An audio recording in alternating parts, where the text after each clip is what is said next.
Alors, c'est un sujet, il faut le dire, extrêmement intéressant, qui est le suivant. La France peut-elle redevenir une grande puissance? Alors, je dirais, peut-être aurait-il fallu poser d'abord la question, la France doit-elle redevenir une grande puissance? Parce qu'après tout, on pourrait se demander si un certain nombre de peuples ne sont pas très heureux d'être de toute petite puissance. Je pense qu'on n'est pas particulièrement malheureux à Monaco. On peut être heureux au Luxembourg, au Costa Rica, au Bhoutan, etc. Je ne continuerai pas la liste. Tous pays qui ne sont pas des grandes puissances. Cependant, la plupart de ces pays qui ne sont pas des grandes puissances vivent quand même à l'abri de grandes puissances et sont relativement dépendants de grandes puissances. Et quand un pays comme la France, avec son passé, avec sa culture, sa civilisation, l'importance de sa population, renonce à être une grande puissance, ce pays consent à son abaissement. C'est ce qui est le cas aujourd'hui. Et il va de soi que nous sommes davantage des nationaux, des patriotes, des nationaux plutôt que des nationalistes, au sens où notre nationalisme, qui est bien réel, n'a rien d'agressif à l'égard d'aucun autre peuple. Quand je dis qu'il y a pour la France un impératif de puissance, ce n'est pas un impératif de puissance conquérante. Ça nous est arrivé un peu dans notre histoire, parce que les Français ont montré dans le passé qu'ils étaient quand même pas toujours des gens très commodes, il faut bien le dire. Mais ce n'est pas ce à quoi nous aspirons. Et j'y viendrai peut-être dans ma conclusion. Le respect que nous exigeons pour notre identité nationale, pour notre indépendance nationale, il est compris par beaucoup d'autres. Et vous seriez étonnés de savoir à quel point nous sommes l'objet régulièrement de démarches de personnalités politiques, économiques, intellectuelles, d'Europe, bien sûr, d'Europe orientale également, mais aussi d'Afrique, d'Asie, d'Amérique du Nord ou du Sud, qui ont parfaitement compris qu'en défendant notre identité, notre indépendance, notre souveraineté, et même en aspirant à redevenir une grande puissance, nous défendons implicitement leur indépendance et leur souveraineté contre les forces obscures et abjectes du mondialisme que nous aurons à affronter, notamment au cours de cette campagne électorale. Alors d'abord, si vous le voulez, une introduction.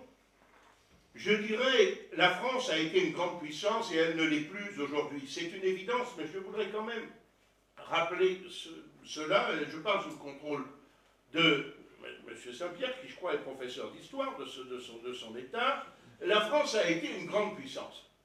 Elle a même été peut-être la plus grande puissance du monde, à l'époque de Louis XIV, où sa population était plus importante que celle de la Moscovie, comme on disait de l'Empire russe avant qu'il ne devienne, qu'il ne soit nommé comme tel. Certes,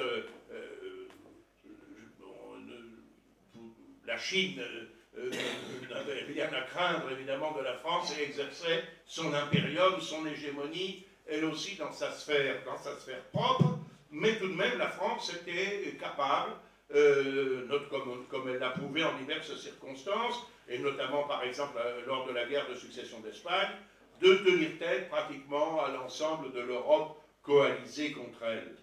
Cependant, elle était une grande puissance à l'intérieur d'un système qui était équilibré et qui refusait toute hégémonie,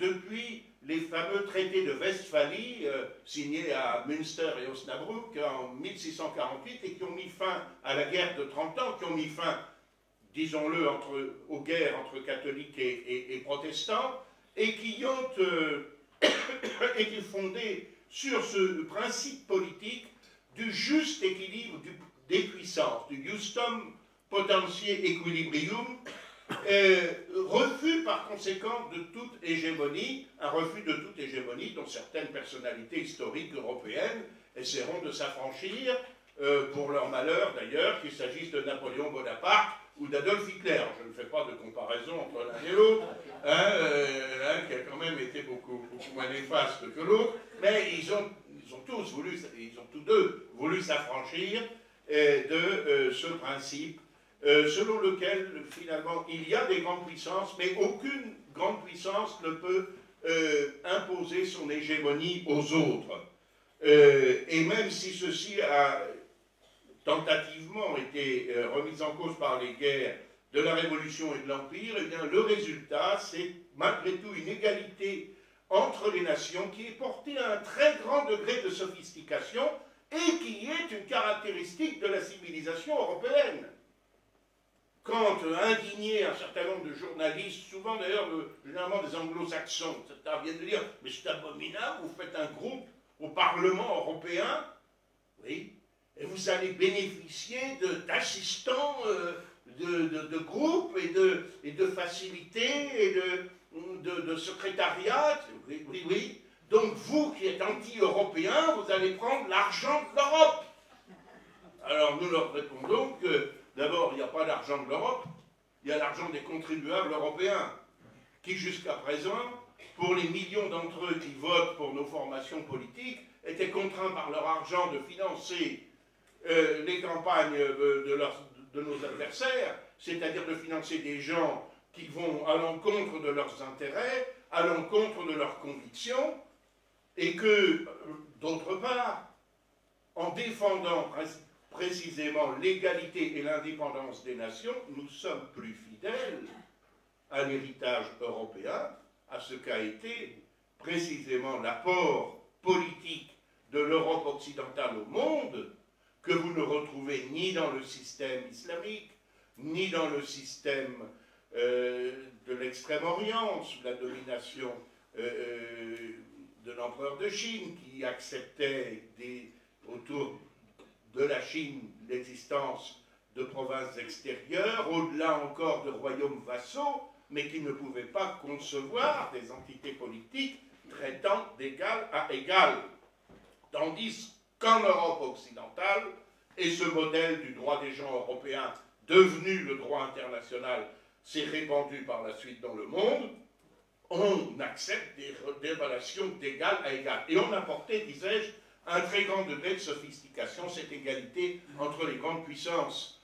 Par exemple, on pourra en parler tout à l'heure, un incident homérique qui a opposé l'ambassadeur d'Espagne et l'ambassadeur de France arrivés dans leur carrosse tous les deux au même carrefour. Il y avait déjà des embouteillages à Londres pour se rendre à la cour du roi d'Angleterre. Bon, et lequel va céder? Lequel va passer le premier? Ce sont des gens très polis, si ce n'était que d'eux-mêmes dans la vie civile, ils s'effaceraient pour laisser passer leurs collègues, mais là, ils représentent le roi, leur maître. Aucun ne veut céder le passage. Et l'ambassadeur d'Espagne, malin et prodigue, prend sa bourse pleine de ducats d'or, la jette dans la rue, sous les pas des chevaux de l'ambassadeur de France. La foule se précipite. Du coup, le carrosse de l'ambassadeur de France est bloqué, et l'ambassadeur d'Espagne arrive le premier à la cour d'Angleterre. Cet incident occupe une part considérable dans les mémoires de Louis XIV au dauphin, et on a été à 2 doigts de la guerre. Et Louis XIV a menacé le roi d'Espagne de la guerre. Le roi d'Espagne, sachant qu'il était en infériorité militaire, a dû rappeler son ambassadeur, mais pour montrer qu'il ne le désavouait pas complètement, il l'a fait chevalier de l'ordre de la Toison d'Or. Voilà à quoi s'occupaient les cours d'Europe. Aujourd'hui, par exemple, si une maîtresse de maison reçoit l'ambassadeur de Monaco en même temps que l'ambassadeur des États-Unis, lequel doit-elle placer à sa droite? Tout ça est réglé depuis les traités d'Aix-la-Chapelle. Ce n'est pas forcément l'ambassadeur des États-Unis. Voilà. C'est celui qui a présenté ses lettres de créance, le premier, qui est donc le plus ancien en poste, ayant présenté ses lettres de créance au président de la République française, au chef de l'État. Bon, quand 2 navires de guerre se rencontrent en mer, ils doivent se saluer, même de navires de guerre ou navires de commerce d'ailleurs. Alors, l'équipage est au poste de bande, le clairon sonne, les officiers saluent, les autres sont au garde à vous. Bon, très bien. Mais lequel doit saluer le premier? Il y a eu des guerres pour ça au XVIIe, au XVIIIe siècle. Ah oui, je pourrais vous raconter tout ça. Maintenant, on a enfin résolu le problème. Les navires de commerce doivent saluer les premiers les navires de guerre, même si c'est un supertanker de 400 000 tonnes et qui rencontre un dragueur de mine de 300 tonnes. Et puis, et quand c'est deux navires de guerre, eh bien, c'est celui qui est commandé par l'officier le moins gradé ou à égalité de grade par l'officier le plus récemment nommé. Alors, vous me direz, comment le sait-on? Bon, eh bien, voilà, je suis très bien parce que mon fils, qui a 33 ans, qui est lieutenant de vaisseau, vient d'être intronisé comme commandant d'un bateau, le Bougainville, bon, à Tahiti, qui est pas un si petit bateau que ça, d'ailleurs, 1200 tonnes quand même, j'espère qu'il ne va pas le fiche sur les récifs. Vraiment. S'il rencontre un porte-avions américain, il saluera le premier sans avoir à demander. On saura bien que le commandant du porte-avions est plus gradé que lui. En revanche, quand ce sont deux navires d'à peu près égale importance, et ben moi je l'ai vu faire quand j'étais midship pendant mon service militaire, et bien comme officier de quart en second, et bien de la passerelle, on prend contact avec le bateau étranger, quel est le grade de votre commandant, puis on a des livres pour voir à quoi correspond Commodore, à quoi correspond Capitaine de Marguerra, etc., si c'est plus ou moins que l'officier qui commande, et à égalité de grade, et bien quel est le plus ancien. Et on évite de se tirer dessus, c'est quand même un progrès par rapport à ce qui se passait au XVIIIe siècle. Alors je dis ça pour dire qu'il y avait des grandes puissances, mais il n'y avait pas de superpuissance. Voilà. Et ce statut de grande puissance, qu'indiscutablement la France avait, et qu'elle a gardé après la Révolution, et même après les guerres malheureuses de l'Empire, songez qu'elle est quand même associée avec Talleyrand aux deux congrès de Vienne, enfin avant les 100 jours et après. Après les 100 jours, c'était quand même... Avant les 100 jours, on était relativement indulgent. Après le retour de Napoléon, etc., et Waterloo, là, on était beaucoup plus sévère. Mais enfin, quand même, on a pu tirer notre épingle du jeu, et la France a participé à ce qu'on appelait le concert européen. Il y avait pratiquement la France comme grande puissance, la Grande-Bretagne, l'Autriche, devenue Autriche-Hongrie ensuite, la Russie. C'était ça les quatre grandes puissances, je dirais, de la Sainte Alliance, en quelque sorte, auxquelles il a fallu, évidemment, ajouter l'Allemagne et l'Italie après leur unité, et puis, dont la Turquie ne faisait plus guère partie au XIXe siècle, où elle était qualifiée d'homme malade de l'Europe. Elle a été supplantée progressivement dans ce rôle, si j'ose dire, par les États-Unis d'Amérique. Alors, ce concert européen, il se manifestait sous forme de conférences diplomatiques, où pour régler un problème, on réunissait les représentants des grandes puissances. Par exemple, la conférence de Paris en 1856 pour régler les suites de la guerre de Crimée, et pour admettre justement la Turquie au droit international européen. La célèbre conférence de Berlin, qui a réglé le problème du partage de l'Afrique entre les puissances colonisatrices. C'est de ces conférences qu'est née l'idée, après la Première Guerre mondiale, de la Société des Nations, c'est-à-dire on va rendre ces conférences diplomatiques permanentes, et après la Deuxième Guerre mondiale, comme vous le savez, de l'Organisation des Nations Unies. Alors la France était assurément une grande puissance. Elle ne l'est plus. Elle ne l'est plus, d'abord, du fait de la perte de l'Empire. Moi, je suis certainement la dernière génération à avoir vu encore dans ces livres de classe de 10e, on dirait aujourd'hui CE1, je crois, ça me faisait rêver, d'ailleurs, dans mon livre de géographie, ces taches roses et ces photos de l'Empire français sur les 5 continents. Même en Inde, il y avait Pondichéry, Yanaïma, Carical, tout ça, la Guyane avec la forêt vierge, Madagascar, les buffles, les Annamites, comme on disait, les Vietnamiens à l'époque, tout ça, les Méharis, etc. Dans le Sahara, tout ça faisait rêver, évidemment, on pouvait faire rêver un enfant, et même des gens plus âgés, bien sûr. Bon. La perte de cet empire, sous l'effet de la décolonisation, et particulièrement le point d'orgue qui a été l'abandon de l'Algérie et du Sahara, ont été évidemment des drames qui qui ont considérablement amoindri l'importance de la France. Il y a aussi le problème du déclin démographique. La France ne s'est jamais remise complètement de la terrible saignée dont on commémore le centenaire en ce moment, c'est-à-dire la Première Guerre mondiale.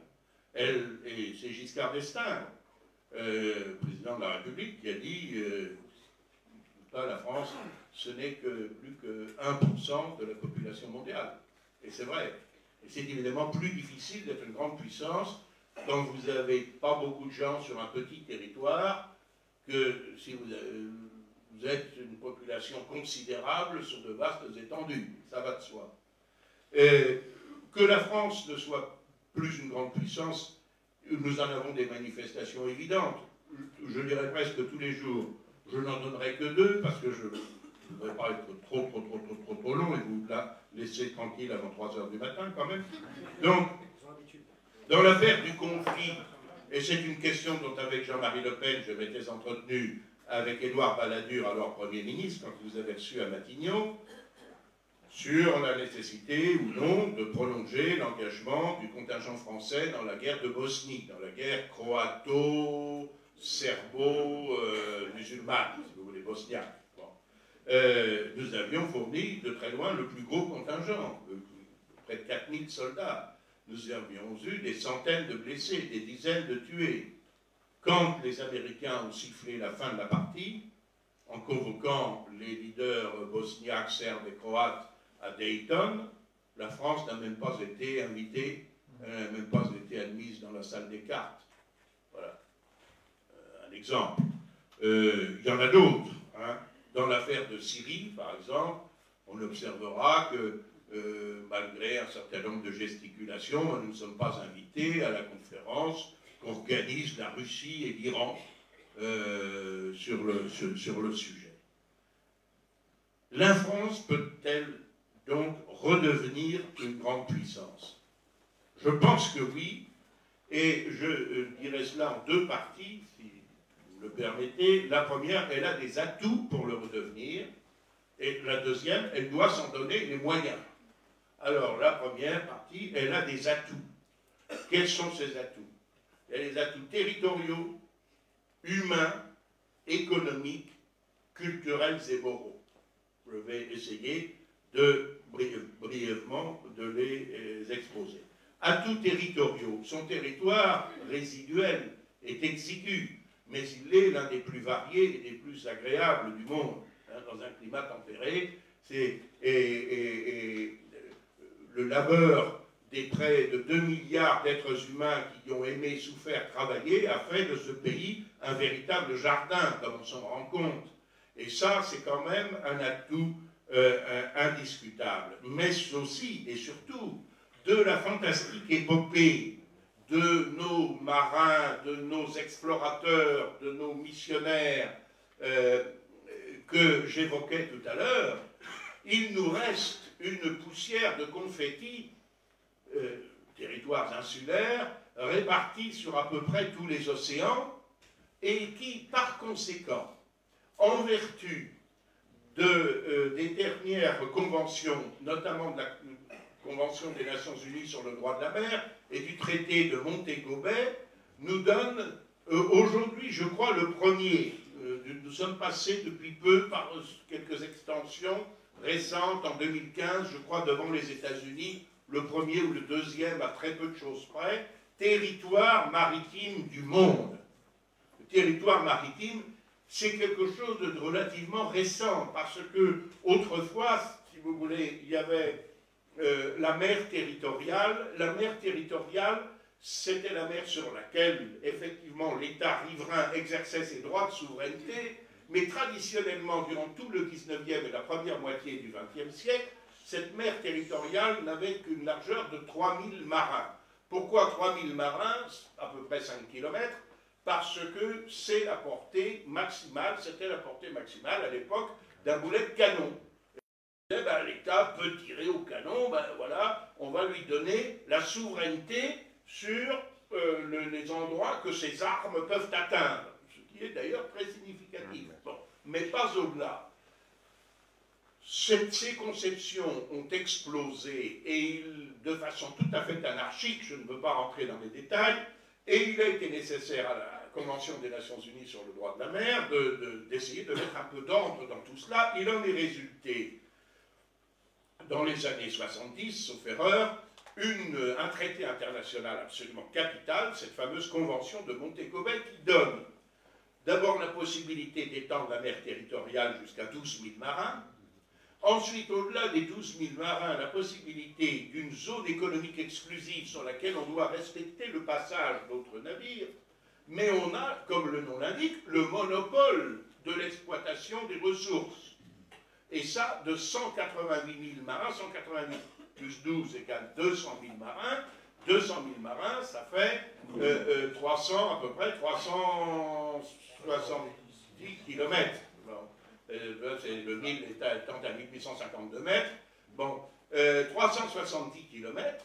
Ça veut dire qu'un îlot comme celui de Clipperton, au milieu du Pacifique, et qui n'est même pas habité, détermine au profit de la France une étendue, la possession exclusive, au moins sur le plan économique, d'une étendue de mer qui est pratiquement aussi grande que la France elle-même et qui fait 700 km plus de 700 km de diamètre. C'est vous dire que nous avons un territoire maritime considérable. En une époque où, je ne dis pas ça pour minimiser les exploits de notre cosmonaute en ce moment dans le ciel, mais l'avenir de l'humanité se joue vraisemblablement bien davantage au fond des mers que dans l'espace, compte tenu de l'importance des ressources biologiques, halieutiques, comme l'on dit, c'est-à-dire de la pêche, mais pas seulement, de toutes les ressources biologiques, des ressources énergétiques, des ressources minérales, je pense aux nodules polymétalliques, etc. Tout cela est pour le moment encore d'une exploitation difficile, peut-être pas difficile techniquement, mais pas vraiment rentable partout. Bon. Mais cela tend évidemment à le devenir. Or, nous avons là un territoire maritime, je dis territoire maritime pour faire simple, de plus de 11 millions et demi de kilomètres carrés. 11 millions et demi de kilomètres carrés, encore une fois, le premier du monde, c'est 20 fois la superficie de notre territoire terrestre. Ce à quoi nous donnent droit les côtes françaises de l'Hexagone, de la métropole, si vous préférez, ce n'est que 350 000 km². Et c'est ce que nous avons dans le golfe de Gascogne, ici en Méditerranée, etc. Mais par exemple, la seule Polynésie nous donne droit à un territoire maritime de 4 millions de km². Et nous avons donc là, vraisemblablement, un atout considérable qu'il faut se garder d'abandonner. C'est pourquoi, d'ailleurs, dans le passé, les tentatives d'abandonner la Nouvelle-Calédonie ou autre étaient tout à fait criminelles. Notre deuxième atout, c'est en termes humains, c'est la population française. C'est un peu le problème. Le problème existe sur le plan quantitatif. Je disais, nous ne nous sommes pas remis de la saignée de 14-18, nous sommes maintenant confrontés à un monde de 6 milliards d'êtres humains. L'Indonésie, quand j'ai commencé mes études aux langues orientales, il fallait une deuxième langue. La première, c'était le japonais. Bon, mais si on voulait passer le concours des affaires étrangères, il fallait une deuxième langue orientale. Je trouvais que c'était en plus du droit, du français, tout ça, ça faisait beaucoup. Alors j'avais pris l'indonésien. C'est une langue très facile, l'indonésien. Je me souviens, il y en a encore très très facile. Quand j'ai commencé mes études, ils étaient 120 millions. C'est pas mal. Hein, sur un espace quand même très grand, c'est un archipel immense. Bon, si on met une pointe de Sumatra à Lisbonne, l'extrémité en Guinée, c'est à Moscou, hein, pour vous donner un peu les dimensions. Ils étaient 120 millions. Maintenant, ils sont 250. Ça m'a surpris l'autre jour. L'autre jour, je reçois, je vous parlais des personnalités asiatiques, ou africaines, latino-américaines, qui viennent nous voir en tant que dirigeants du Front National. Je suis contacté par le National Party du Bangladesh. Bon. Ah ben, oui, absolument, eux, ils considèrent que nous sommes très fréquentables. Hein. la dédiabolisation, il n'y a pas besoin pour les Bengalis, hein, ils sont ravis. Alors, c'est un parti qui a été au pouvoir, qui est dans l'opposition, qui n'est pas très bien traité, donc je fais une réunion pour eux à Bruxelles prochainement. Alors, ils m'ont invité, superbe repas indien, etc., très bon. Un peu tard, parce que c'était le ramadan quand même, bon, alors, ils sont musulmans au Bangladesh. Bon. Alors, c'est le golfe du Bengale, hein, c'est le delta du Gange. Bon, c'est pas, je crois que c'est grand comme le tiers de la France, à peine. Bon. Alors, je leur dis, mais j'avais mes souvenirs de géographie de terminale ou quelque chose comme ça. Je dis, oui, c'est sur votre pays, effectivement, avec souvent des inondations, etc. Bon, c'est sûr que c'est quand même difficile de faire vivre 60 millions d'habitants sur un territoire grand comme le tiers de la France. Monsieur, nous ne sommes pas 60 millions, nous sommes 180 millions. Voilà, 180 millions. Alors, c'est certain que dans un monde comme cela, il est un peu difficile de tirer notre épingle du jeu, et je pense personnellement que nous avons besoin d'une politique,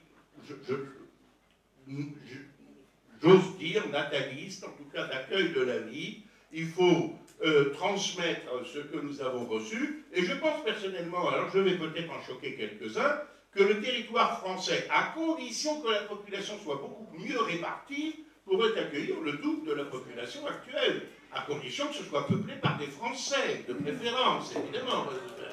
Voilà.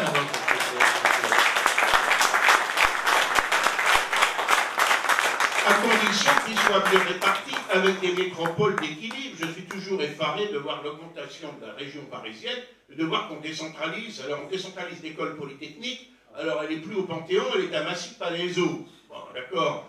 L'école des hautes études commerciales, alors on la met à Jouy-en-Josas. Autrement dit, on augmente les dimensions de la banlieue, etc. Et la région parisienne devient une espèce de cancer qui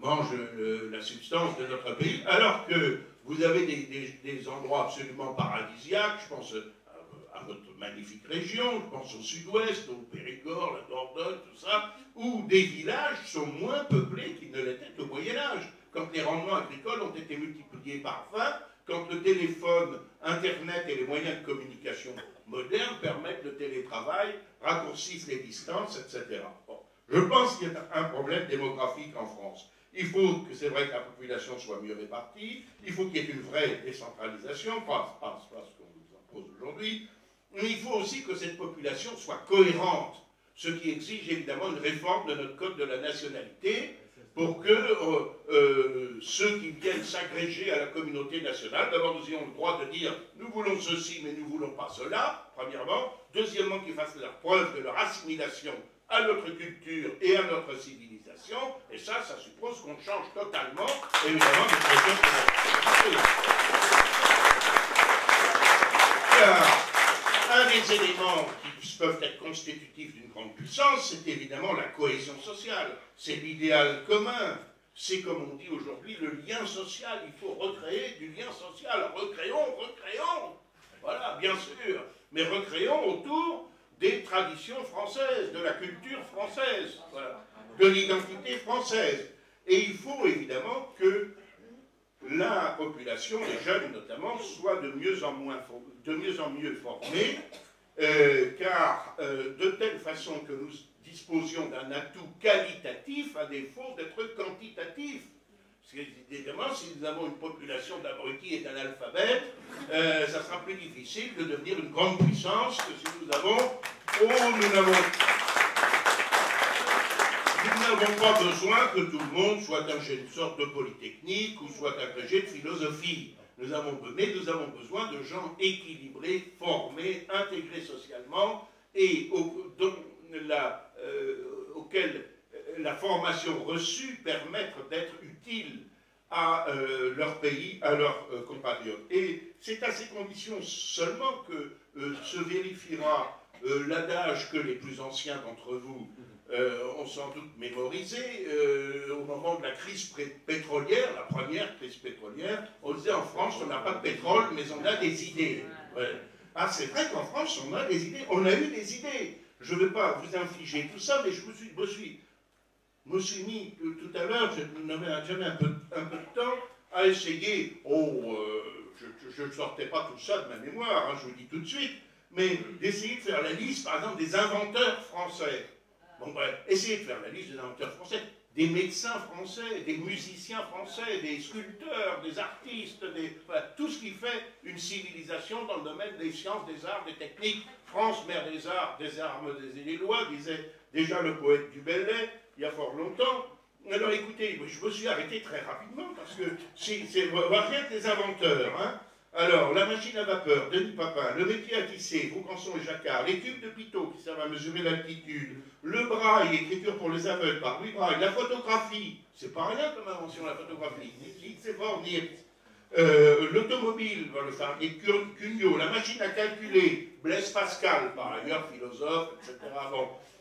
Même l'ordinateur personnel, François Gernel, je ne savais pas. Bon, ça a été, mais malheureusement, le développement industriel a été moins efficace qu'avec Steve Jobs, hein, bon, ça c'est sûr. Mais l'aérostat, Montgolfier, le parachute, le Normand, le télégraphe, la conserve alimentaire, c'est pas une petite invention la conserve alimentaire, hein.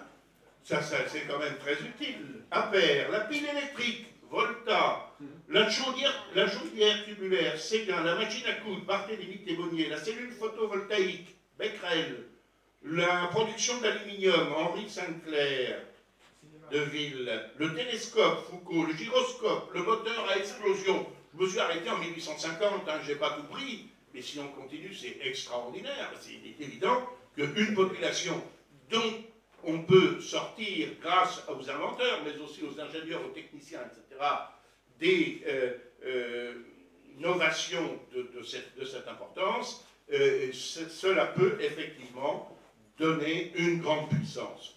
D'autant plus que nous avons des atouts économiques, hélas, très menacés, notamment par la politique stupide que nous avons menée sous prétexte de mondialisation qui a consisté en réalité à nous livrer pieds et poings liés, non pas à la mondialisation faite de sociétés qui tient au raccourcissement des distances et à l'amélioration des moyens de communication, mais aux intérêts du mondialisme.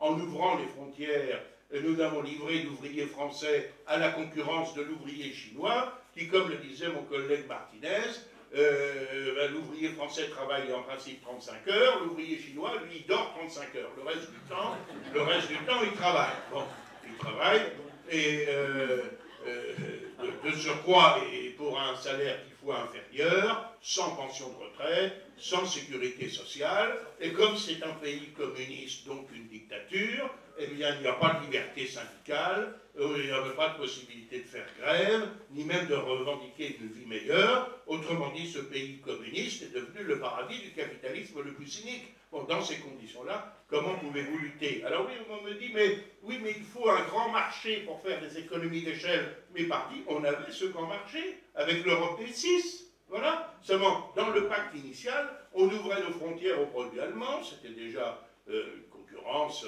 assez sévère, néerlandais, tout ce que vous voulez, aux produits agricoles, aux fruits, aux légumes italiens, etc.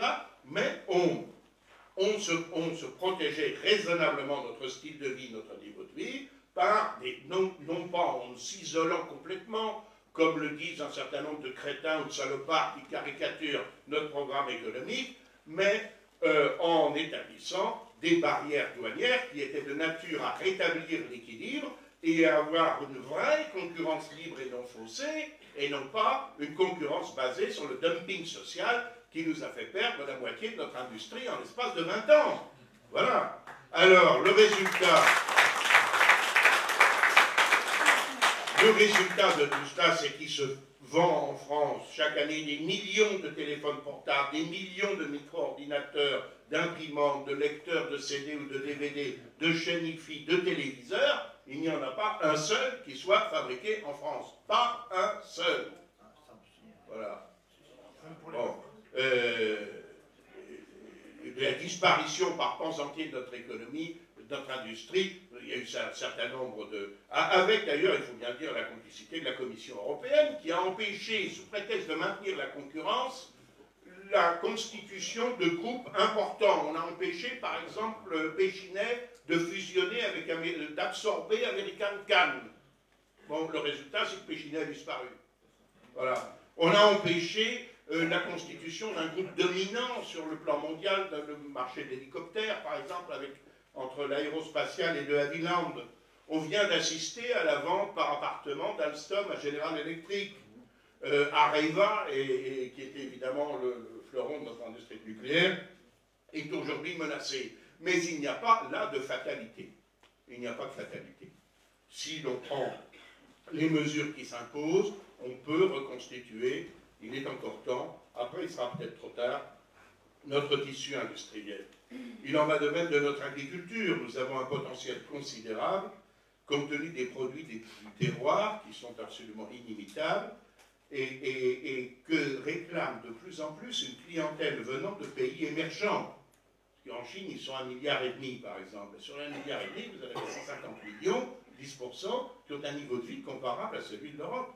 C'est un marché en pleine croissance. En Inde également, etc. Or, ils ont un problème d'autosuffisance alimentaire.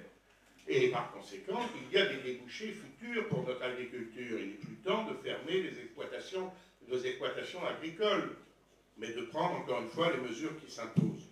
Il en va de même, encore un dernier atout économique, ce sont les services. Parce que, évidemment, si nous avons une population qui est éduquée à un haut niveau de compétences, moi j'ai dirigé une faculté où j'enseignais 27 langues étrangères à près de 3000 étudiants. Bon. Mais il y en avait malheureusement qui avaient un tel handicap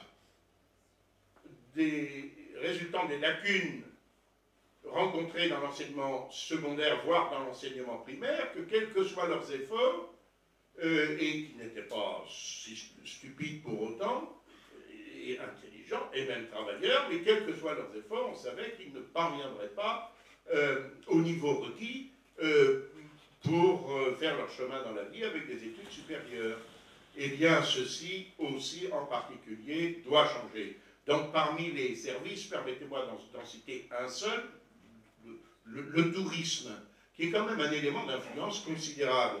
Nous sommes la première destination touristique du monde. Il y a 84 millions de visiteurs étrangers en France chaque année. Alors vous me direz, il y a peut-être des touristes qu'on souhaiterait voir repartir. Je ne parle pas de ces touristes-là.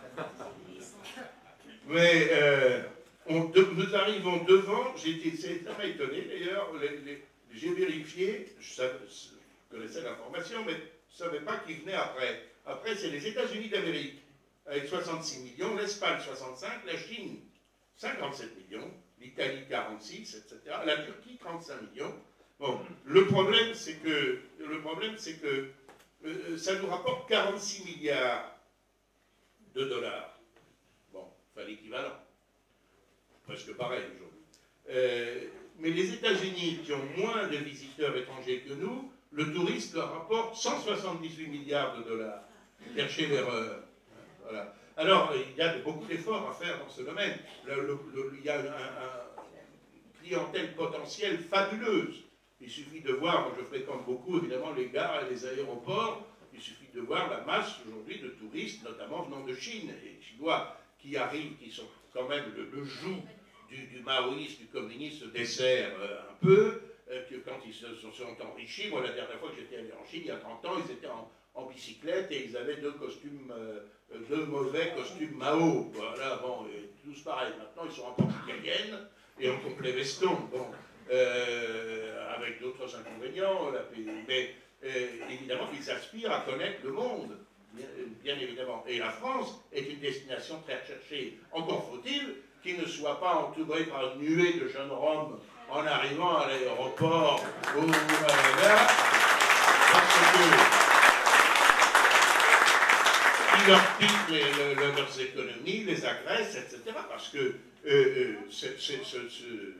cette réalité de l'insécurité qui s'attaque avant tout aux touristes, parce qu'on sait que les touristes sont des gens qui ne parlent pas la langue du pays, qui sont timides, qui ne connaissent pas les usages, qui vont avoir du mal à se défendre. Ce sont des proies rêvées pour les aigrefins absolument de toute nature, et par conséquent, cette insécurité qui existe chez nous a des effets dommageables partout, pour tout le monde, pour les Français que nous sommes, mais plus encore, évidemment,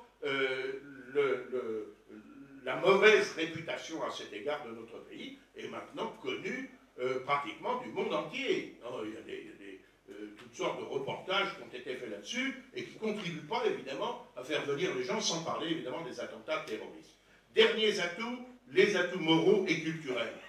Alors, ils sont considérables, parce que notre pays a quand même un prestige qui tient effectivement à tout ce qu'il a produit. Je parlais tout à l'heure du domaine des inventions, mais il y a la même chose en littérature, en philosophie, en peinture, en architecture, en musique. En musique, on n'a peut-être pas exactement Mozart, Beethoven, mais enfin, rien que là, nous avons quand même entre Berlioz, Debussy, Lully, Ravel, bien sûr, Messiaen, etc. Enfin, nous avons beaucoup de choses. Mais rien que là, nous avons quand même déjà beaucoup de choses. Mais vous avez tout à fait raison de citer Ravel. Les Japonais viennent en France pour aller voir les lieux où a vécu Ravel à Montfort-l'Amaury, etc. Oui, tout à fait. Oui, c'est important. Bon. Et évidemment, et aussi, j'intègre dans notre culture, en parlant sous le contrôle de Maître Maury, notre droit. Parce que le droit français, il a essaimé partout dans le monde. Il m'a été donné, quand j'étais maître de conférence de faculté de droit, avant de devenir professeur de japonais. Je suis, en passant du droit au japonais, je suis resté dans les chinoiseries. Il m'avait été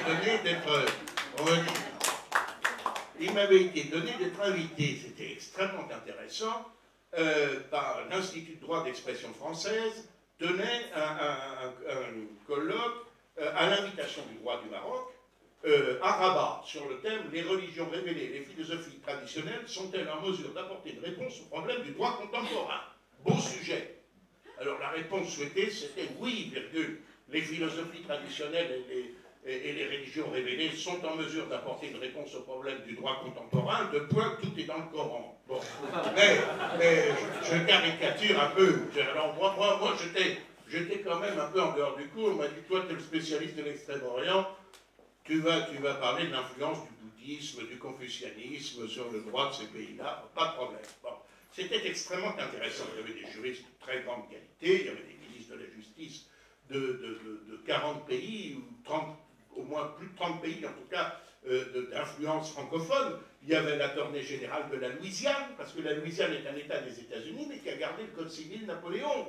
Il y avait le bâtonnier de l'ordre des avocats de Pondichéry. Il y avait le conseiller d'État du Gabon, etc. Il y avait toutes sortes de personnalités juridiques. Moi, j'étais jeune, j'étais moins important dans tout ça, mais qui montraient à quel point le droit français avait eu une influence universelle, héritier en grande partie, il faut bien le dire, du droit romain, mais précisément par sa clarté, par sa concision et par la mise en forme logique, claire et cohérente que lui avait donné Bonaparte, le premier consul, avec le Code civil et puis les codes qui en ont découlé ensuite. Il y a deux grands systèmes de droit dans le monde, il y a le système français et puis le système britannique, le common law, voilà.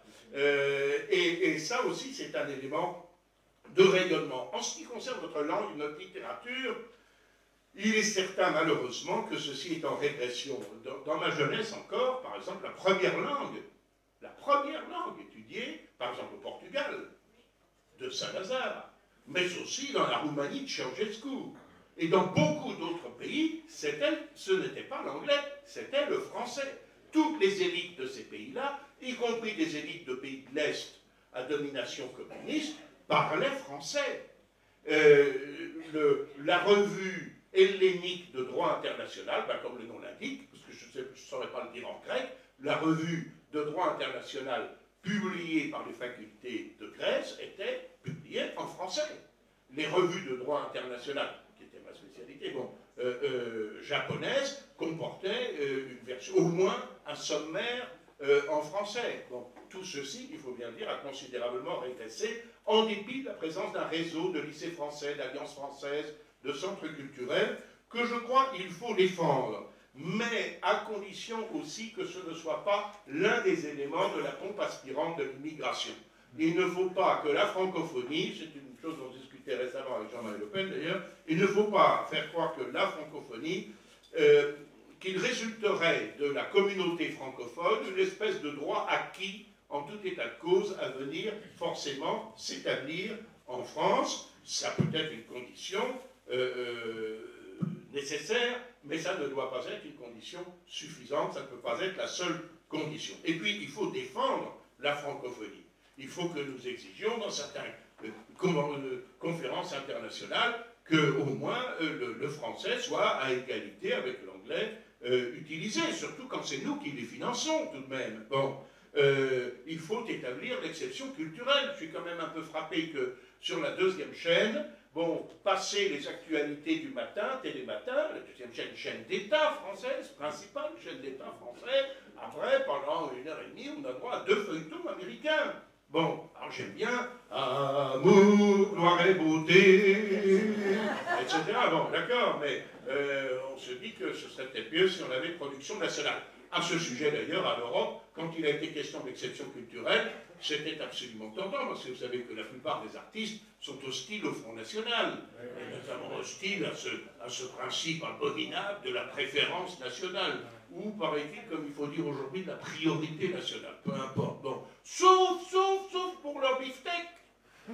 Parce que quand le problème s'est posé, on les a vus venir à Bruxelles au moment des accords dits de Blair House. On les a vus venir à la queue leu, Depardieu, Miu Miu et beaucoup d'autres encore, et beaucoup d'autres réputés de gauche, en demandant l'exception culturelle. Mais qu'est-ce que c'est l'exception culturelle? Ça veut dire, très légitimement d'ailleurs, moi je suis pour, ça veut dire qu'il y ait des quotas dans la radio, à la télévision française, de création française, de chansons françaises, etc. Ben, ça veut dire la préférence nationale dans le domaine culturel.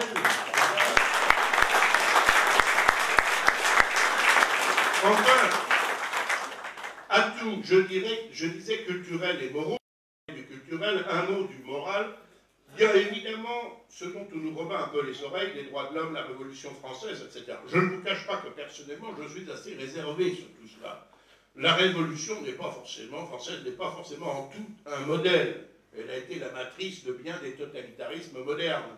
Il ne faut pas oublier que des gens, par exemple, comme Pol Pot, Khieu Sampang, Lieng Tsarine, c'est-à-dire les tortionnaires du Cambodge, hein, les Khmers rouges, avaient été élevés, si j'ose dire, à la Sorbonne, aux idées révolutionnaires. Je crois quand même que la France a un prestige moral légitime dont elle doit user précisément comme champion de l'indépendance des nations.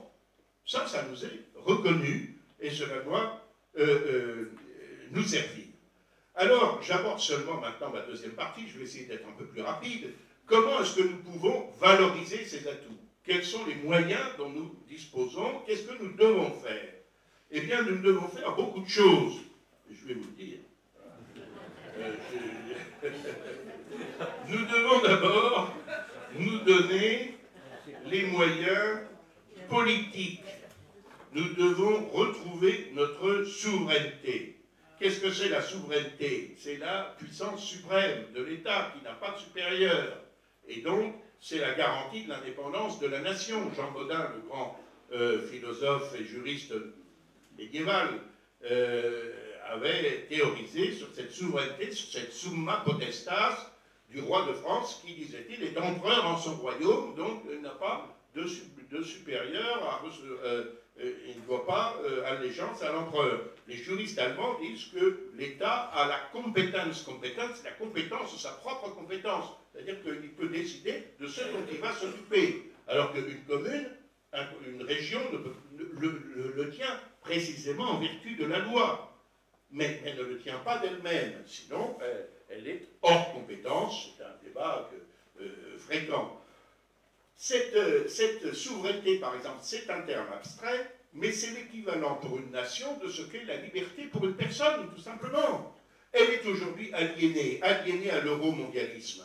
75% de notre législation est en fait purement et simplement la traduction en droit français, c'est-à-dire en loi, en décret, en arrêté, des directives qui sont élaborées au niveau européen.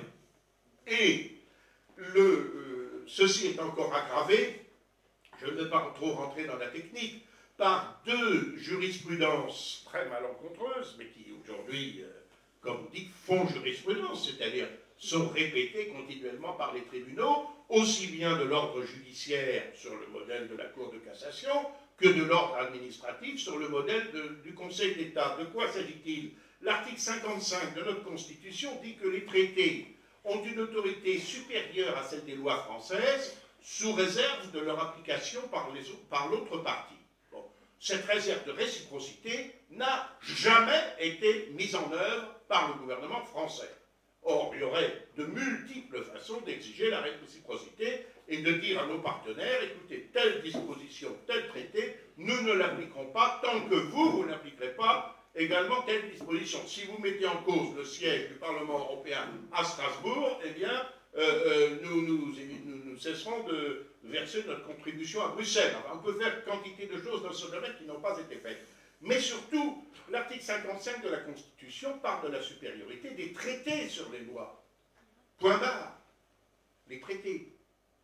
Le problème, c'est que la Cour de cassation, en 1975, dans un arrêt célèbre qu'a fait Jacques Vabre, le Conseil d'État, beaucoup plus tard, il a résisté plus longtemps, en 1989, dans un non moins célèbre arrêt, l'arrêt Nicolo, ont décidé que non seulement les traités, mais ce qu'on appelle le droit dérivé, c'est-à-dire le moindre règlement européen qui est pris, c'est vrai, en application de ces traités, mais qui n'est pas les traités, a une autorité supérieure à celle des lois françaises, fussent-elles postérieures à ce règlement. Alors ça veut dire que nous sommes totalement privés de notre souveraineté et il faut bien sûr la recouvrer. Comment obtenir la renégociation des traités de l'Union européenne ou en sortir, ajouter la menace du Frexit qui est de plus en plus crédible compte tenu du fait que le Brexit, le Brexit, mes chers amis, il faut aller voir leur gueule le lendemain, passez-moi l'expression, à Bruxelles. Alors, quand Marine Le Pen dit « moi je vais renégocier », quand on renégocie, bon, on négocie sinon avec un pistolet sur la tempe du partenaire, du moins avec un bâton, quoi. Hein. Bon, c'est-à-dire si vous ne me donnez pas ce que je demande, ou au moins une partie de ce que je demande, eh bien, il y aura mesure de rétorsion. Alors on dit « mais vous n'obtiendrez jamais la renégociation du traité, qu'est-ce que c'est que ça ?» etc. Sauf que, comme elle le dit très justement, on ne sera pas seul dans cette affaire, parce que l'évolution désastreuse de l'Union européenne, qui est passée d'une organisation internationale de coopération à une espèce de super-État prétendant s'occuper, dans les moindres détails, de la vie de 400 millions d'Européens, eh bien, c'est une évolution qui ne déplaît pas seulement aux Français. Ça déplaît aujourd'hui aux Portugais, ça déplaît à une grande partie des Irlandais, ça déplaît à beaucoup de pays d'Europe centrale, surtout quand on a voulu leur coller des contingents d'Africains chez eux. Hein, et leur dire, non, on n'est pas entré dans l'Europe pour ça. Voilà. Le groupe de Vic-Strabag, les Polonais, les Hongrois, etc. Par conséquent, renégocier, nous ne serons pas seuls. Et nous devons récupérer notre souveraineté financière, récupérer la maîtrise de nos frontières. C'est-à-dire, non pas, comme le disent encore une fois un certain nombre de crétins malveillants, hérisser la France de barbelés pour éviter que personne n'entre, non, mais décider librement de la qualité, de la quantité des gens que nous acceptons ou que nous n'acceptons pas sur notre territoire. Voilà. Et pouvoir renvoyer...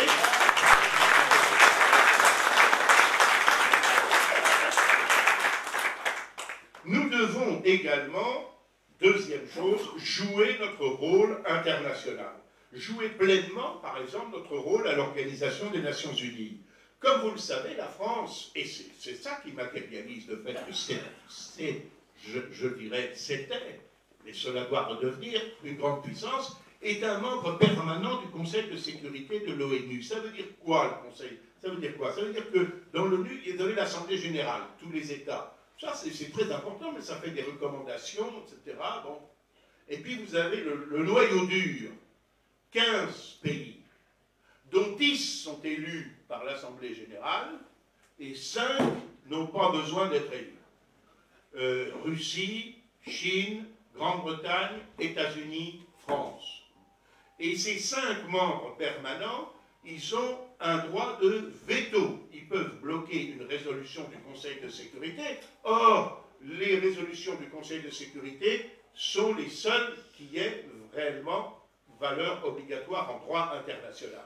Et non seulement cela, mais il y a toutes sortes d'éléments, je ne veux pas rentrer dans les détails, qui sont ignorés. Par exemple, quand il y a une opération militaire de maintien de la paix, sous le contrôle de l'Organisation des Nations Unies. Eh bien, cette opération doit être dirigée dans les grandes lignes, par ce qu'on appelle le comité des chefs d'état-major. C'est quoi? C'est les chefs des armées, des membres permanents, ou leurs représentants. Autrement dit, notamment, le général de Villiers, le frère de l'autre, qui est le chef d'état-major des armées françaises, ou son représentant. Bon. Par conséquent, nous devons jouer pleinement notre rôle à l'ONU comme membre permanent du Conseil de sécurité. Quand nous l'avons fait un peu pour nous démarquer, par exemple, des États-Unis d'Amérique, dont je précise que je ne suis pas du tout l'adversaire, mais je pense que les intérêts de la France ne sont pas forcément ceux du gouvernement de Washington aujourd'hui. Et que c'est très bien qu'il nous ait libérés en 1944, bon, et 5, c'est très bien que nous ayons facilité leur indépendance avec Lafayette, mais enfin, ça ne nous crée pas une obligation de nous aligner en tout et toujours sur les intérêts de la politique américaine, encore une fois, qui ne sont pas nécessairement les nôtres. Quand nous nous en sommes légitimement distingués, si peu que ce soit, par le fameux discours de Villepin au Conseil de sécurité, nous avons, malgré tout, eu un regain, je crois, d'intérêt et d'influence, que nous aurions dû, comme je l'avais suggéré à Gourdon-Montagne, ambassadeur de France, qui est un peu plus jeune que moi, qui était le conseiller international de Chirac, je lui ai dit, mais dites au président de transformer l'essai et de faire ce que les Américains ont fait au moment de la guerre de Corée, de saisir l'Assemblée générale. Parce que si à l'Assemblée générale, la France aurait eu, sur le refus de la deuxième guerre du Golfe, qui était une guerre d'agression reposant sur un mensonge, il faut dire les choses telles qu'elles sont, elle aurait eu là-dessus 80%, elle aurait recueilli 80% de suffrages de tous les États du monde. Et à partir de ce moment-là, quand même, l'opération eût été nettement plus difficile. Alors, je crois qu'il faut aussi, si l'on veut peser, quand on n'est pas une puissance d'1,5 milliard d'habitants, comme la Chine, ou d'1 milliard comme l'Inde, etc., il faut avoir des alliés. Moi, je dis très clairement que nous devons avoir de bonnes relations, de meilleures relations politiques, mais aussi économiques avec la Russie, bien évidemment. Avec... on me dit...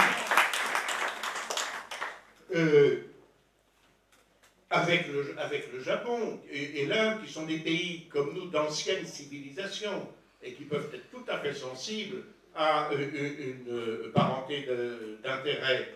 Ce sont des pays qui rencontrent, enfin surtout le Japon, des problèmes que je suis particulièrement attaché, comme vous savez, enfin des problèmes assez similaires aux nôtres, sur le plan du déclin démographique, mais quand même du maintien d'une certaine identité culturelle. Mais aussi qu'il y a un certain nombre de pays émergents qui pourraient être des partenaires privilégiés. Je pense au Brésil, je pense à l'Argentine. Bien sûr, nous devons aussi continuer des relations avec les anciennes colonies françaises, mais fondées sur la réciprocité d'intérêts. Voilà. Ce sont des pays indépendants.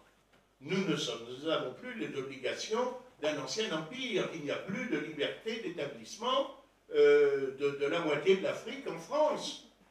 Hein, la liberté d'établissement existait quand nous étions, encore une fois, un empire sur les 5 continents. Nous ne le sommes plus, chacun est indépendant, chacun chez soi, et les vaches seront bien gardées, et nous pouvons avoir des relations, mais des relations fondées sur l'intérêt mutuel.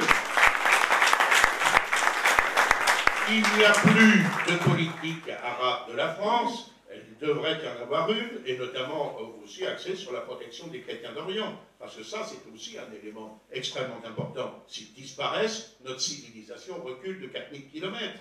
Elle perd une partie de ses sources. Et la France, qui a toujours été traditionnellement considérée comme leur protecteur, perd aussi de sa crédibilité. Alors la crédibilité, je terminerai presque par là, il faut présenter des garanties de fiabilité si on veut avoir des alliés. Or, mesdames, messieurs, l'un des problèmes essentiels, c'est que dans le monde entier aujourd'hui, et nous n'en sommes pas conscients, on sait très bien qu'il n'est pas bon d'être l'allié de la France. Depuis les catholiques vietnamiens abandonnés aux communistes et qui s'accrochaient aux bateaux ou aux camions français, aux harkis livrés au couteau des égorgeurs du FLN et de l'on continuait à nos grands amis de Jacques Chirac, au Moyen-Orient, Saddam Hussein, à M. Kadhafi, que Sarkozy avait reçu en grande pompe, avec de chaleureuses embrassades, en lui permettant de planter sa tente à l'espace Marigny en face de l'Élysée, avec un tapis rouge qui conduisait jusqu'à l'Élysée, parce que lui, il préfère vivre sous la tente, et que nous avons contribué à la première difficulté venue, à poignarder littéralement, puisque nous avons participé à son assassinat, nous avons bombardé, nous avons détruit l'État libyen. Alors moi je veux bien qu'on dise Kadhafi était une crapule, Kadhafi avait soutenu autrefois le terrorisme, etc. À ce moment-là, il ne fallait pas recevoir Kadhafi à l'Élysée, il ne fallait pas en faire un partenaire, il ne fallait pas... Et à partir du moment où on l'avait reçu, embrassé, on en avait fait un partenaire à la face du monde entier, il fallait évidemment ne pas le poignarder dans le dos à la première difficulté, comme on en était à 2 doigts de le faire avec Bachar el-Assad. Pareil, invité le 14 juillet au défilé, et avec même un détachement de la garde présidentielle syrienne, et dont on devait faire le pivot de notre politique d'union méditerranéenne, et qu'on a été à 2 doigts de bombarder en venant au secours de facto des djihadistes sous Hollande. Au sujet de Bachar el-Assad, d'ailleurs la Russie, alors on peut trouver abominable les bombardements. Je n'ai jamais très bien compris pourquoi les bombardements d'Alep étaient des bombardements abominables, et les bombardements américains en 1944 qui ont détruit la plupart des villes de l'ouest de la France sont des bombardements libérateurs.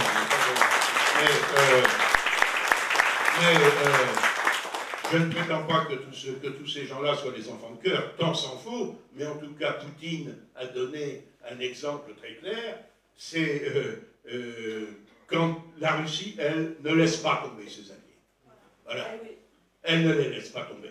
Si contestable soit-il, voilà, elle reste fidèle jusqu'au bout. Ça aussi, c'est un message, c'est le genre de message que je préférerais que la France envoie. Enfin, et j'aurais presque terminé, il faut nous doter évidemment de moyens, d'un outil stratégique. Sur le plan, par exemple, militaire. À mon avis, il faut sortir du commandement intégré de l'OTAN. Alors je dis autrefois, on pourrait me traiter de girouette, puisque quand j'avais 18 ans, bon, j'étais très contre le fait qu'on sorte de l'OTAN. J'étais scandalisé par le fait que le général de Gaulle soit sorti de l'OTAN. Mais il faut dire qu'à cette époque, il y avait le pacte de Varsovie. Il y avait 6000 chars soviétiques qui campaient à une nuit de route de nos frontières. Et un danger communiste considérable de ce communisme qui n'avait progressé que par le fer, le feu, le sang, et qui avait asservi quantité de peuples par une dictature impitoyable. Et à cette époque, la sortie de l'OTAN m'était apparue comme un manquement, en quelque sorte, à la solidarité occidentale. Mais aujourd'hui, ce n'est plus le cas.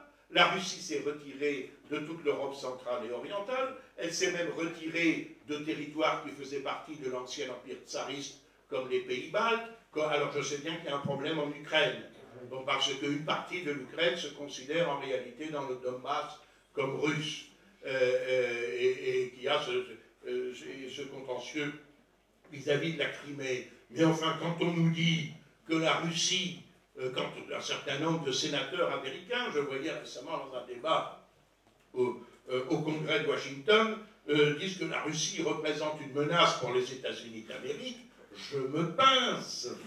Parce que le budget militaire de la Russie, c'est 66 milliards et demi de dollars.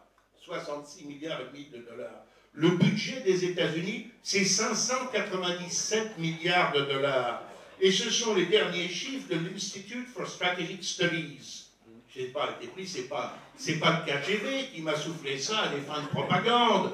Bien que, paraît-il, Poutine ait acheté tout le monde, Marine Le Pen, Trump, pourquoi pas Bruno Gollnisch. Non, c'est l'Institute for Strategic Studies qui a dit ça. Alors, ceci d'ailleurs me reconduit au dernier point. Dans le développement de notre indépendance stratégique, il faut évidemment développer nos moyens militaires. Je ne dis pas que nous nous transformions en un pays militarisé. Nous avons notre indépendance nucléaire. Mais nous avons besoin de renforcer certains moyens classiques. Le Front National était en faveur d'une garde nationale fondée sur un service d'appel à des réservistes ayant soit servi dans l'active, soit et payé comme tel, quand même, enfin rétribué comme tel, avec des aménagements, avec des facilités, ou alors accompli un service militaire au moins volontaire. Nous avons besoin de davantage de navires de surface pour occuper, pas forcément des trucs ultra sophistiqués. Bon, on ne va pas faire la guerre aux États-Unis, on ne va pas faire la guerre à l'Angleterre. Quoique, je vous raconterai un truc sur l'Angleterre. Bon. Oui, parce que mon fils qui est marin, c'est juste une anecdote au passage, mon fils qui est marin, avant de partir à Tahiti, il me dit papa, je vais sur un navire britannique. En fait, j'aime beaucoup les Anglais, hein, c'est pas le problème. Mais je vais sur un navire britannique et voilà, et on va faire des exercices avec les Allemands, etc. Donc, je pars sur une frégate britannique. Je dis comment? Tu pars sur une frégate britannique? Tu déshonores la famille, etc. Bon, c'était à table. Bon, j'ai dit au moins en partant, n'oublie pas de faire des trous dans la coque. Sauf que il a des enfants. Et l'aîné avait 8 ans. Et a entendu la conversation. Et un peu plus tard, rentré à Lorient, qui était son affectation de l'époque, évidemment, mon fils reçoit un certain nombre de collègues, de supérieurs, etc., à déjeuner ou à dîner un jour. Elle était à déjeuner, je crois, un dimanche, etc. Toute la conversation se passe bien. Et puis, elle roule sur la prochaine mission, précisément sur ce navire britannique. Et le gosse dit oui, mais papa, n'oublie pas ce que grand-père t'a dit en partant de faire un trou dans la coque.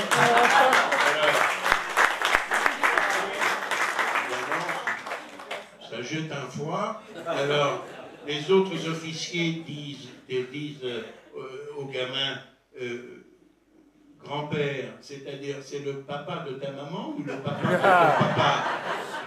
C'est le papa de mon papa. Ah bon, voilà l'anecdote. Alors il nous faut davantage de navires de surface, il faut davantage d'équipement aussi dans l'armée de terre. Pas forcément, je m'excuse s'il y a des cavaliers ici, pas forcément des chars lourds Leclerc en pagaille, mais au moins des véhicules d'avant-blindés, des panhard, des trucs aptes au combat de rue, à la guérilla, et puis quand même des moyens de transport de tout ça, il était assez consternant, alors que nous avons été amenés, sans doute à raison d'ailleurs, à intervenir très rapidement en Afrique, qu'on se soit aperçu qu'on n'a pas d'avion capable de transporter, il faut les louer, ou les demander gentiment à nos alliés, à nos amis, de nous en prêter, et il faut évidemment, là encore, que nous soyons fiables. C'est là encore question de fiabilité. Si nous vendons, par exemple, comme nous l'avons fait, 3 BPC, bâtiments de projection et de commandement aux Russes, bon, c'est pas parce qu'il y a ensuite un problème avec l'Ukraine qu'on dit ah ben non, on annule tout. Voilà. Parce qu'après ça, il n'y a plus beaucoup de clients, évidemment, pour nos équipements. Voilà, mesdames, messieurs, quelques réflexions que je voulais vous livrer. En conclusion de tout cela, je pense que nous avons, comme vous l'avez compris, des atouts territoriaux, des atouts maritimes, des atouts humains, des atouts économiques, et que nous devons développer. Nous pouvons redevenir une grande puissance en rétablissant notre souveraineté, en recouvrant la maîtrise de nos frontières, de notre politique, de notre stratégie, en jouant le rôle international qui nous est sans agressivité à l'égard de qui que ce soit, qui nous est dévolu à l'Organisation des Nations Unies, en ayant soin de bien choisir nos alliés parmi des gens dont les politiques et les intérêts, et pourquoi pas les intérêts économiques aussi, sont complémentaires des nôtres. Et si je parle de la Russie, je pense évidemment à la mise en valeur des ressources énergétiques de ce pays dont nous sommes, pour notre part, cruellement dépourvus. Et puis, enfin, au renforcement de notre, malgré tout, de notre outil stratégique. Si nos dépenses militaires étaient portées à 2% et même à 3% de notre produit national brut, mon Dieu, cela ne ferait pas de nous une nation ultra militarisée, mais cela nous donnerait peut-être davantage les moyens de notre politique. En conclusion, je dirais qu'une France forte, indépendante, respectée, maîtresse de son destin, rayonnante dans le monde, rayonnant de l'éclat d'une civilisation exceptionnelle, exceptionnelle par sa diversité. Ça se rencontre presque, si un peu en Italie, etc. La diversité à travers les époques, à travers les paysages, à travers les provinces, du patrimoine humain, architectural, artistique de la France est quelque chose de tout à fait exceptionnel, exceptionnel par sa diversité, mais aussi exceptionnel par sa profusion. Et en cela, nous nous distinguons peut-être de certaines civilisations orientales qui ont réalisé aussi de très grandes œuvres de la matière et de l'esprit, mais jamais à destination de l'ensemble de la population, comme on peut le voir en traversant nos villages où la moindre de nos chaumières est bien souvent une merveille d'art et d'architecture dans une civilisation française qui est caractérisée avant tout par sa recherche constante au cours des siècles de l'harmonie, qui est le trait dominant en réalité de notre civilisation.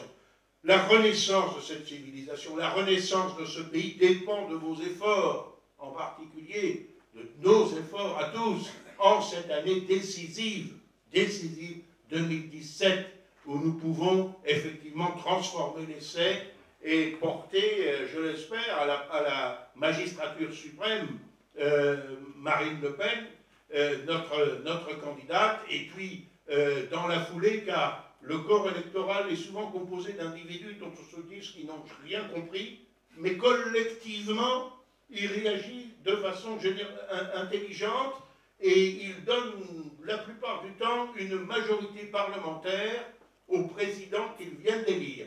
Eh bien, c'est sur cette espérance d'un doublé que je termine cet exposé trop long et répondrai bien volontiers à vos questions.